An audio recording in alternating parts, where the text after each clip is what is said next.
Cioè noi oggi abbiamo uno scenario di 52 persone in terapia intensiva, ma se ci togliessimo tutti i vaccinati e li trasformassimo in non vaccinati, oggi ne saremmo al collasso dentro per gli ospedali. Questo è il punto di partenza per il presidente del Veneto Luca Zaia nei giorni in cui la quota di posti letto in terapia intensiva si aggira attorno ai 50, cifra limite per passare nella fase 2 dell'emergenza. In questo momento siamo a 48, quindi un po' in riduzione rispetto a 2 giorni fa.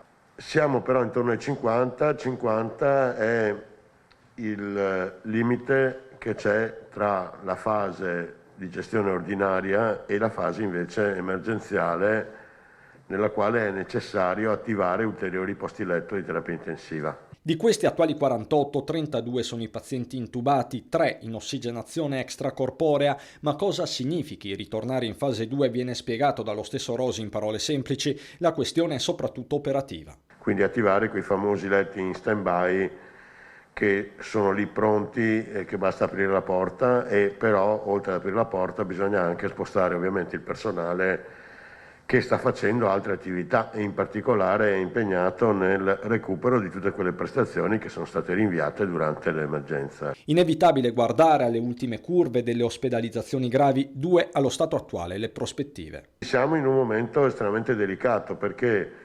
se continua come ha continuato negli ultimi 15 giorni, questa soglia la supereremo. Se procede come sta procedendo in questi ultimi 2 giorni, restiamo sotto il livello di allarme.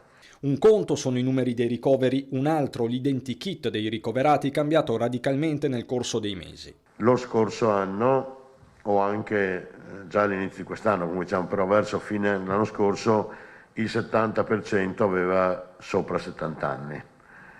Oggi il 58% ha meno di 50 anni.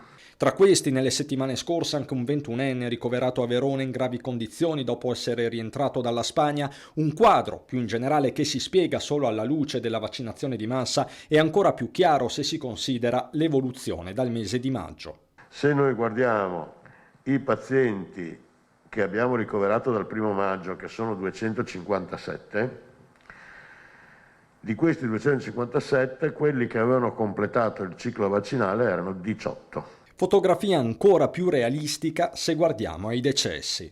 Abbiamo 57 persone decedute dal 1° di maggio, di queste solo 3 avevano completato il ciclo vaccinale. La protezione che dà il vaccino è sicuramente quasi totale, questo è il dato.